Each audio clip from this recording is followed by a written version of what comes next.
Алло, полиция, мында атыс болып жатыр, көмектесіңіздер.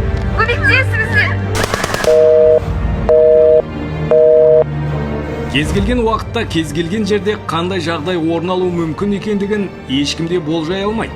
Бұл әдеттегідей бейбіт күндердің бірі болатын. Студенттер сабақтарына кірісіп, тыныштық орнаған сәт еді. Қаруланған қылмыскерлер адамдар көп шоғырланған жоғарғы оқу орындарының бірінде қарулы шабуыл жасауға бағытталды.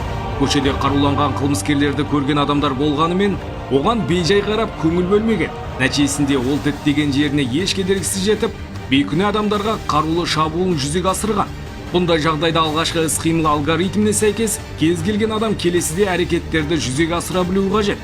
Атап айтқанда, қылмыскерлерді көрген адам немесе күзет қызметкері алғашқы кезекте дабыл түймелерін іске қосып, есіктерді бұғаттап, құлақтандыру жүйесі арқылы ғимарат ішіндегі адамдарға хабар беріп үлгеру қажет. Объектінің дабыл түймелері міндетті түрде полиция және күзет қызметтерімен байланыстырылған болу керек. Бұғатталған есік бірнеше секундқа болса да қылмыскерлердің ішке кіруіне кедергі келтіреді. Осы қысқа уақыт аралығында сіз қасыңыздағы және ғимарат ішіндегі адамдардың қауіпті аймақтан қашып және олардың жасырынуына ықпал етуіңіз мүмкін. Әрбір секундты ұтымды дұрыс пайдалану арқылы көптеген адамдардың өмірін сақтап қаласыз. Осы мекемедегі адамдармен ортақ WhatsApp мессенджерінің құрамында бар болсаңыз, қосымша мессенджерлер арқылы да хабарлама беріңіз. Есте сақтаңыз, оқ қаруының дауысы шығып жатқан жаққа барудан аулақ болыңыз. Себебі қылмыскерлер алдыңыздан шыққан жағдайда сізге қарай оқ атуы әбден мүмкін. Атыс және адамдардың қиналған жанды дауыстарын естіген жағдайда дереу есіктерді кез келген заттармен бұғаттап, адамдардың үрейленуіне жол бермей, қауіпсіз аймақта адамдарды тынышталдырып, жасырынуын ұйымдастыра біліңіз. Сабырсыздық, айқай-шу мен үрей қылмыскерлердің назарын аудартып, жасырынған аумақты тез табуына себепкер болады.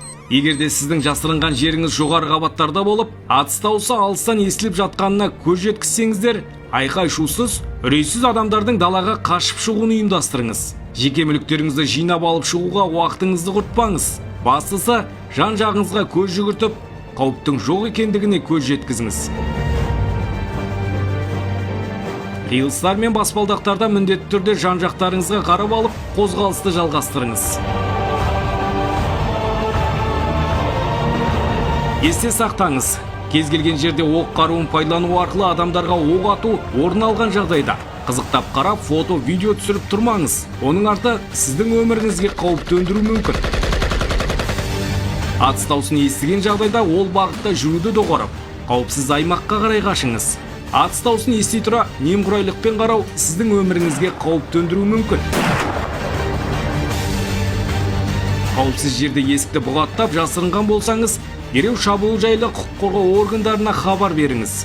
Хабарлама беру кезінде шабуылдаушылардың саны, сырт келбеті, қарулануы және олардың әрекеті, шабуылға ұшыраған объектінің мекен-жайы, орналасу орны жайлы неғұрлым толық мәлімет беріңіз. Есте сақтаңыз, адамдарды босатуға келген арнайы жасақ тобына қарсы жүгірмеңіз, талаптарын толық орындаңыз. Арнайы жасақ тобына кедергі келтірмеңіз. Кепілге алынған адам қылмыскердің талабына бағынып, оған қарсы шықпағаны жөн. Сабыр сақтап, оның назарына ілікпеуге тырысыңыз. Қылмыскерді құрықтау немесе залалсыздандыру барысында үрейге орын бермеңіз. Атыс орын алған жағдайда еденге жатып, кез келген затты қалқалап жасырынуға әрекет етіңіз. Басып кіру арнайы жасақ тобының қызметкерлеріне қарай жүгірмеңіз. Себебі бұндай әрекеттер сіздің және басқалардың өміріне қауіп төндіріп, арнайы жасақтың жоспарға сәйкес әрекет етуіне кедергі келтіруі мүмкін. Есте сақтаңыз, қылмыскерлерді өздігіңізбен тоқтатуға әрекет етпеңіз. Тек басқа амал болмаған жағдайда қасыңызда қашып жасырынуға мүмкіндігі жоқ. Жасөспірімдер егде жастағы адамдармен мүгедектер болып, шабуылдауыш тарапынан тоқтаусыз оқ ату әрекеті орын алған жағдайда, яғни оның адамдарды кепілге алу ниеті емес, тек адамдарды жаппай қыруға оқталған анықталса, күш қолданудың кез келген тәсілдері арқылы сәл де болса кедергі келтіріп, айналадағы адамдардың қашып аман қалуына жағдай жасаңыз. Кез келген жерде қаруланған күдікті адамды байқасаңыз, ол жайлы құқық қорғау органдарына жылдам хабар беріңіз.